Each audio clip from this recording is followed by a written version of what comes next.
Sallallahu ala Muhammad, sallallahu alaihi wasallam, sallallahu ala Muhammad. Wa asyhadu anna sayyidana Muhammadan abduhu wa rasuluhu la nabiyya ba'dahu. Allahumma shalli wa sallim ala hadzal nabiyil karim wa ala alihi wa sahbihi wa man tabi'ahu bi ihsan ila yaumil qiyamah. Faqala Allah ta'ala fil Qur'anil Karim, a'udzu billahi minasy syaithanir rajim. Bismillahirrahmanirrahim. Qad aflaha man tadzakka wa dzakara isma rabbih fa shalla. Sadaqallahul aliyyul azim wa sadaqa rasuluhun nabiyyul karim wa nahnu ala dzalika minasyahidin wa syakirin walhamdulillahi rabbil alamin.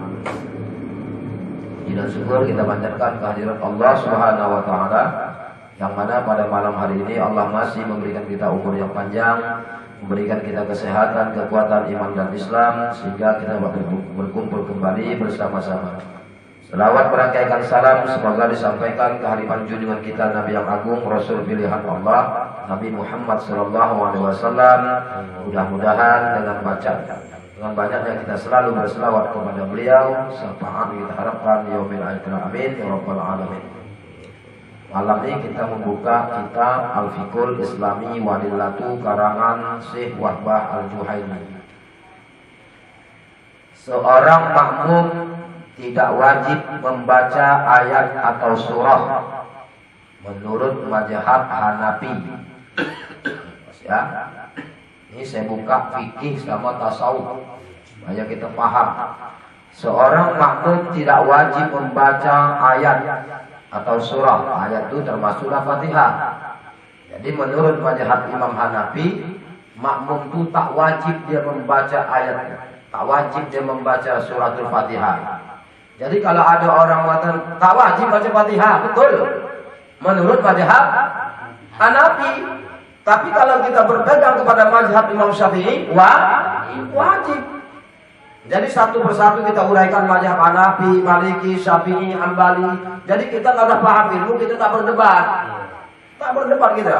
Makanya mazhab Hanafi ini, dia kalau sholat dia jahar, misalnya Isya, Maghrib, Subuh, ataupun Zuhur, Asar, dia walaupun jahar, walaupun sir, tak wajib bagi makmum membaca Fatihah. Mana dalilnya? Nah, pasti ambil dalil.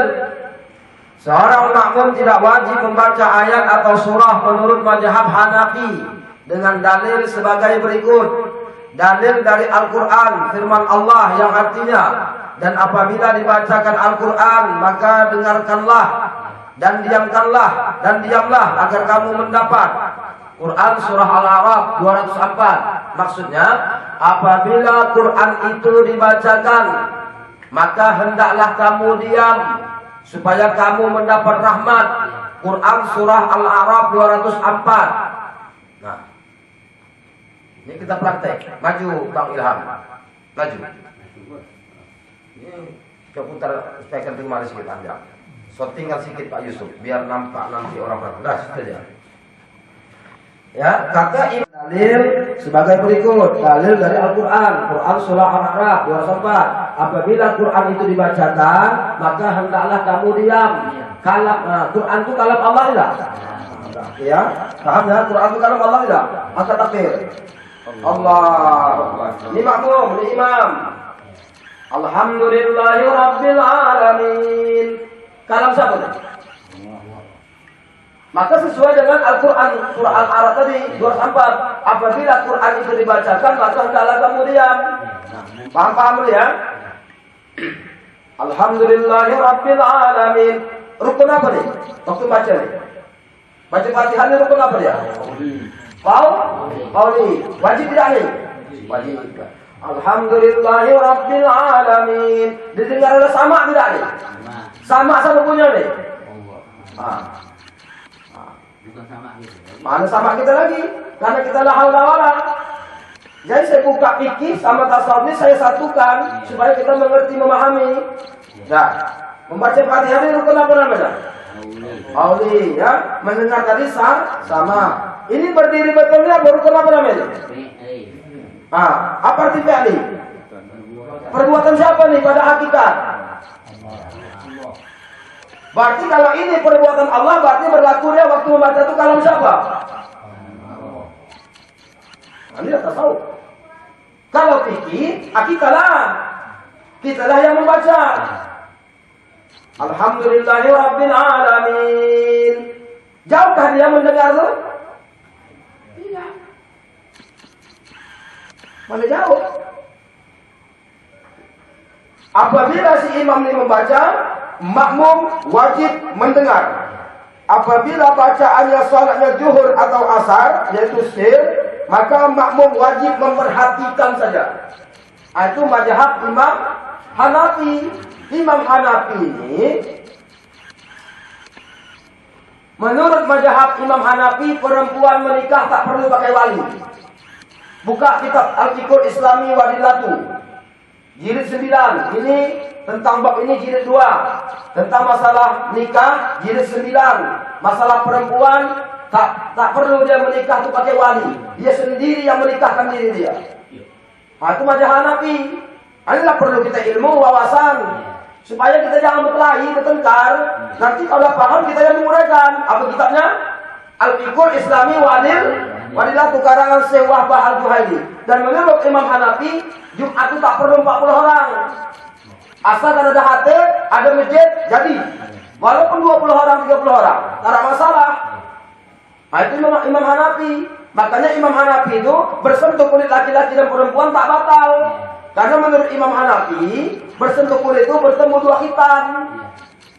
Beda sama Imam Syafi'i. Beda juga lagi dengan Imam Maliki. Imam Hanafi bersentuh kulit laki-laki dan perempuan, ada syahwat ataupun tidak syahwat tak batal. Itulah Imam Hanafi. Bersahwat sekalipun dia tak batal. Tapi maksudnya sama istrinya ya. Adapun Imam Maliki, kalau bersahwat batal, kalau tak bersahwat tak batal. Beda tidak? Nah, masuk ya. Ini tentang masalah sembahyang. Apabila Quran itu dibacakan, maka hendaklah kamu diam. Nah, berarti yang membaca tadi siapa? Yang mendengar siapa juga? Inilah ilmu tasawuf. Yang membaca tadi siapa? Wah, kalam dia ya. Yang mendengar sama. Nah, yang berdiri betul tadi ini, yang bersifat qiyamu ta'ala bi nafsi ini siapa? Inilah inti. Inilah cari ilmu sembahyang itu. Dalilnya dalam Al-Quran. Quran surah Al-A'raf 204. Apabila Quran itu dibacakan, maka hendaklah kamu diam, supaya kamu mendapat rahmat. Diam. Alhamdulillahirabbil alamin. Dengarkan baik-baik. Ar-Rahmanir Rahim. Makanya di dalam suratul Fatihah itu ada 14 tasdik di situ. Kalau tak silap 14 tasdik. Apabila 14 nih tak ada tasdiknya di situ, maka batal. Batal Fatihahnya tuh. Di dalam suratul Fatihah ada 3 tasdik. Di dalam suratul Fatihah ada 11 kalau tak salah. Antara 13 ataupun 14 tasdik. Betia itu. Contoh, di mana Fatihah bismillah itu tasdiknya ada? Kalau dia membaca bismillahirrahmanirrahim, berarti tak ada tasdik. Tasdik itu yang bersabdu tuh. Itu tasdik tuh. Bismillahirrahmanirrahim. Apabila dia tak ada sabdu di situ, bismillahirrahmanirrahim. Sama dia mesti Rahmanirrahim. Jangan dibuat bismillah. Sama dia bismillah. Dan dia kadang-kadang harus kita menghempaskan baca bismillah tuh. Ada yang tersebut bismillah. Ada tuh bismillah tuh sin, mana mau ya. Maka dia jadi imam tuh mesti dia dulu ditarik dulu. Sini kau dulu kamu jadi imam. Coba, kadang kan gitu, kita kan segar menarik imam tuh begitu. Tapi harus begitulah. Bukan masalah lagunya. Kalau memang dia cantik suaranya lebih bagus lagi, ya lebih baik lagi. Tapi yang dimaksud dengan fasih itu pas bacaannya. Nah, jadi gitu Bang Ilham ya. Jadi tadi waktu mengangkat tuh takbiratul ihram itu nama siapa Bang Ilham sebut? Inilah pentingnya bertasawuf nih. Sebelum mungkin ya izin Ustaz. Sebelum kita masuk ke dalam ini mungkin belum dapat seperti ini lagi, saya yakin. Belum dapat lagi menguraikannya seperti ini. Bahwasanya selama ini kita lah yang berbuat tuh. Karena begitu kita mengangkat takbiratul ihram, jatuhlah niat, jatuhlah qasad, tarik ta'in. Qasad itu suci berbuat sembahyang. Tarik itu menentukan fardunya, ta'in menentukan waktunya. Kapan pula kita menentukannya? Sementara kita pun ditentukan. Kan ditentukan. Waktu asar itu sekian. Nama sholat itu sekian. Kan ditentukan. Siapa yang mengatakan zuhur? Siapa yang mengatakan asar? Dalilnya dalam Al-Quran firman Allah, dan apabila dibacakan Al-Quran maka dengarkanlah dan diamlah agar kamu mendapat. Al-A'raf 24. Imam Ahmad berkata, ulama sepakat bahwa ayat ini juga berlaku dalam sholat. Artinya ketika sedang sholat pun kita harus mendengarkan dan memperhatikan bacaan ayat atau surah dalam sholat. Mendengarkan ketika imam membaca jahar. Jahar itu kuat. Alhamdulillahirabbil alamin, dan memperhatikan waktu membaca sir. Jadi tugas makmum ini tak ada dia membaca, ikut aja. Asalkan dia mengangkat imam itu mengangkat takbiratul ihram, makanya ketika imam mengangkat takbiratul ihram, makmum jangan lama-lama. Kadang-kadang makmum ini bolo sanan bolo kemana tak mau dia. Maka sawu subuhakum qad qamatis shalah, qad qamatis shalah, Allahu akbar, Allahu akbar, la ilaha illallah. Siapkanlah saf, rapatkan. Maka saf itu baiknya dia bahu sama bahu itu rapat, kaki sama kaki itu rapat. Itulah sebaik-baik saf. Tapi kadang kita tak tahan, geli, kaki kita ini bersatu bersamaan, maka itu tidak menjadi batal. Yang penting jangan dia renggang saf itu. Apabila renggang maka setanlah yang memasuki di situ. Nah, jadi menurut mazhab Imam Hanafi itu coba lagi Bang Ilham. Enggak ini. Masalah karena mengangkat tangan itu hukumnya sunnah. Sunnah apa namanya? Hayat, bukan abaat. Apabila abaat maka dituntut sujud sahwi. Nah, angkat takbir. Allah. Nama siapa disebut? Apa arti Allah? Nama. Apa arti hu? Pengakuan yang punya nama. Apa arti akbar? Menunjukkan kebesarannya. Jadi makmum tadi ini Allahu Akbar juga. Ya. Ini nanti terbit nanti ini. Yang saya kasih pertanyaan semalam, yang dimaksud dengan kalam Allah itu apa? Kenapa Al-Quran itu dikatakan kalam Allah? Dan kenapa juga dikatakan masjid itu rumah Allah? Ini malam jawabannya. Nah, alhamdulillahirabbil alamin. Dia mendengar tidak tuh? Si makmum. Nah, apabila Quran itu dibacakan maka hendaklah kamu diam supaya kamu mendapat rahmat. Nah, alhamdulillahirabbil alamin. Didengar tidak dengan sama? Sama siapa? Sama Allah, bukan sama kita. Kita hanya diberikan kuping, alat. Maka tak jauh dia. Bagaimana tak jauhnya? Jadi, kalau ini masih berjarak kali antara mulut sama kuping masih berjarak. Kalau Allah, wa nahnu aqrabu ilahi min hablil warid.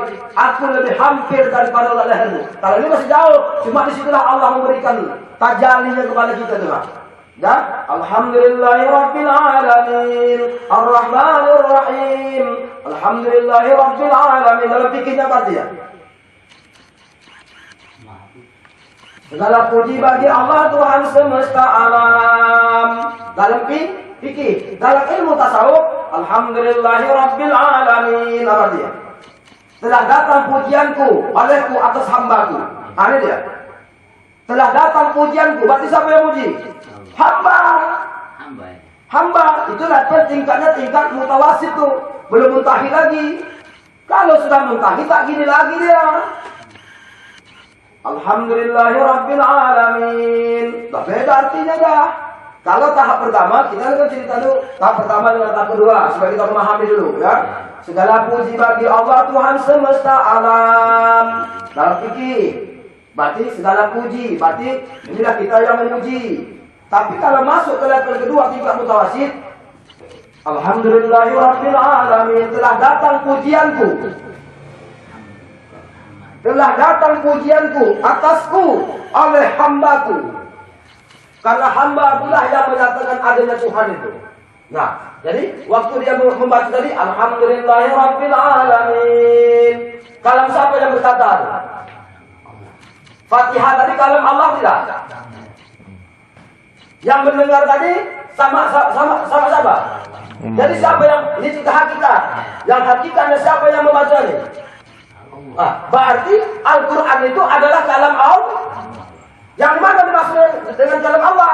Pulangkan dulu, jangan kita yang membaca. Kalau kita yang membaca bukan kalam Allah, berarti kalam kita. Nah, bagaimana dengan si makmum? Dengan imam sama makmum tadi, kenapa dikatakan masjid itu rumah Allah?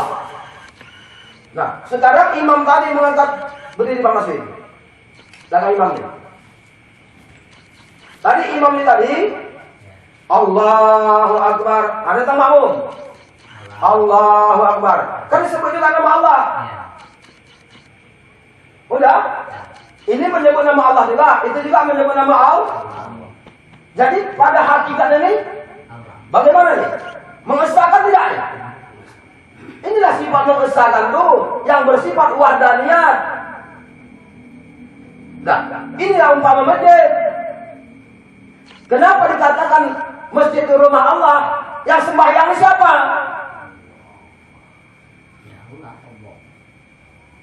Tapi jangan diakui kita Tuhan yang syirik tuh.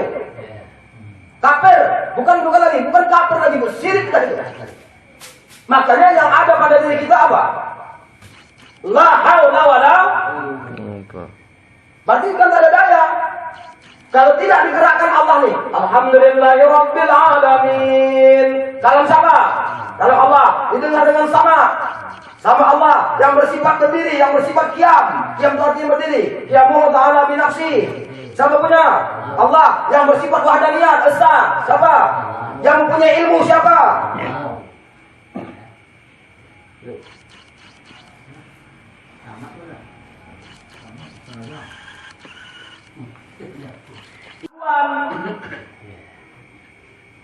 Maka dalam ayat qad aflaha man tazakka wa dzakara asma rabbih fasalla, sesungguhnya beruntunglah orang-orang yang menyucikan diri. Yang dimaksud dengan menyucikan diri itu apa? Itulah pembersihan kalbu. Itulah ditanamkan guru itu kalimat la ilaha. Qad aflaha man tazakka wa dzakara asma rabbih fasalla, sesungguhnya beruntunglah orang-orang yang menyucikan diri lalu ia beriman dan menyebut nama Tuhannya. Disebut nama Tuhan itu. Lalu ia beriman pada siapa dia? Allah. Baru dia menyebut nama Tuhannya. Siapa nama Tuhannya? Lalu ia sembahyang. Udah disebutnya nama Tuhan tadi Allah, baru dia sembahyang. Di mana dia menyebutkan nama Tuhan yang bernama Allah itu? Di mana?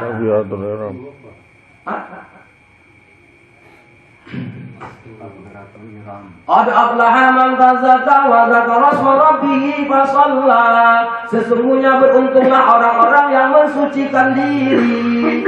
Yang dimaksud dengan mensucikan diri itu apa? Talqin zikir. Lalu ia beriman kepada siapa dia? Dan menyebut nama Tuhannya. Siapa nama Tuhannya? Di mana disebut?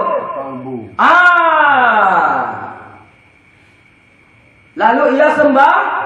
Begitu dia sembahyang, di mana angkanya takbiratul ihram itu? Dari mana? Qal. Karena asma dia itu di qal.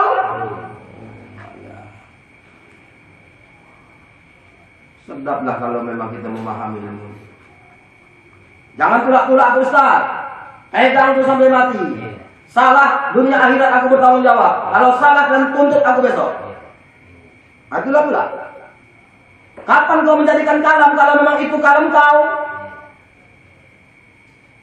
Kapan engkau menjadikan sifat sembahyangmu? Qalbi kauli fi'li, qasab ta'in, kapan kau membuatnya? Sedangkan Nabi Muhammad Isra dan Mi'raj itu diperintahkan oleh Allah untuk memberikan ilmu sembahyang itu, memberikan 5 waktu itu. Apakah langsung sana? Tidak. Di sana cuma persaksian. Itulah syahadat tauhid. Makanya kita harus mempelajari syahadat tauhid dulu. Yang mana syahadat tauhid, yang mana syahadat Rasul. Nah, Nabi Muhammad SAW udah hijrah, udah beberapa tahun kemudian, tahun berapa? Tahun kedua apa? Barulah sembahyang, bukanlah pulang dari Isra Mi'raj langsung sembahyang, enggak. Maka Nabi Muhammad berdiri di dekat Ka'bah. Nabi Muhammad menjadi makmum. Malaikat Jibril mengajarkan Nabi Muhammad tentang sholat zuhur dan sholat asar. Maka sholat itu bukan subuh duluan, zuhur dulu. Jibril diam, Nabi Muhammad tak bertanya. Kenapa sholat zuhur itu diam? Itulah sir. Nah, maka kata Imam Hanafi tak wajib dia membaca surah itu. Tapi kalau pendapat Imam Maliki beda lagi. Kalau dia sholatnya jahar, maka tak wajib dia membaca suratul Fatihah. Kata siapa? Imam Maliki. Sama dengan Hanafi tadi. Tapi kata Imam Maliki, kalau sholat nasir, maka wajib si makmum membaca suratul Fatihah. Karena tak didengar oleh si makmum.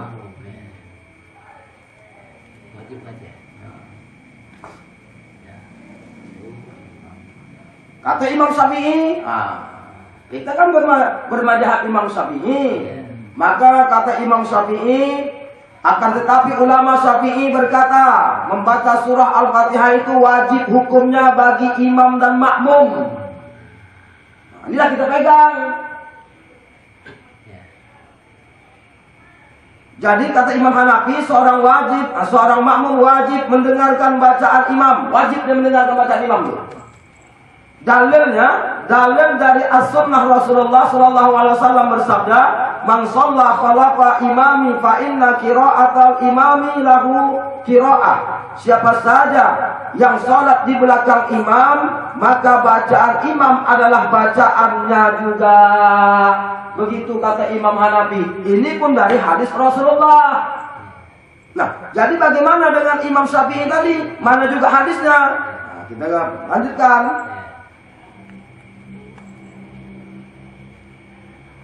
Akan tetapi ulama Syafi'i berkata, membaca surah Al-Fatihah itu wajib hukumnya bagi imam, makmum, dan mufarid atau orang yang salat sendirian, baik dengan hafalan, membaca dari mushaf. Nah, jadi kalau kita tak hafal, boleh kita letakkan Al-Quran di situ. Nah, boleh. Nah, jadi bagaimana? Mungkin Fatihah pun dia pun tak tahu. Jadi macam mana? Masih bisa sembahyang, tapi bagi dia tak bisa jadi imam. Itu untuk dia. Apa bisa dia? Kira-kira dalam bacaan suratul Fatihah itu berapa panjangnya? Buat itu. Seandainya hanya dia tahu La ilaha illallah, La ilaha illallah. Kira-kira habis Fatihah itu sampai di situ dia habiskan. Tapi janganlah dia kuat. Tapi mesti ada dia baca. Dengan ditalkin atau ditalkin itu diajarkan. Maupun sejenisnya, baik dalam sholat jahar maupun sholat sir. Berarti sholat jahar ataupun sholat sir wajib. Baik sholat fardu maupun sholat sunnah, wajib baca Fatihah. Pendapat ini juga dikuatkan dengan dalil-dalil yang telah disebutkan di atas. Ditambah lagi hadis riwayat Ubadah Ibnu Samit, bahwa ia berkata Rasulullah pernah sholat subuh dan beliau merasa berat untuk membaca surah. Kemudian setelah selesai beliau bersabda, "Aku melihat kalian juga membaca surah di belakang imam." Kami menjawab, "Ya, kami juga membaca surah." Lantas beliau bersabda, La taf'alu illa bi ummil Qur'an, fa innahu la salata liman lam yaqra biha." Janganlah kalian membaca surah selain Al-Fatihah, karena salat seseorang tidak sah tanpa membaca surah itu. Berarti ini kata Nabi Muhammad juga tidak? Nah, kalau yang ini tadi kata siapa? Kata Imam Hanafi tadi. Dari Quran. Jadi manapun Tapi karena kita mengikuti mazhab Imam Syafi'i, maka berpegang kepada Imam Syafi'i. Tapi kalau ada yang berpendapat begini, kita tinggal gelar aja. Oh, berarti kau pegang Imam Hanafi. Makanya kalau ada di Jumat, tak perlu dia sampai 40, ada khatib, ada masjid, dah, jadi nanti. Jadi nanti. Jadi ada 12 orang, 12 orang boleh dalam mazhab Imam Hanafi. Maka perempuan tak wajib dia menikah itu pakai wali. Aku nikahkan diriku. Makanya Nabi Muhammad itu menikah pakai wali tidak? Tidak. Itu ya Ustaz, itu dulu. Nanti kita sambung nih. Banyak lagi nih.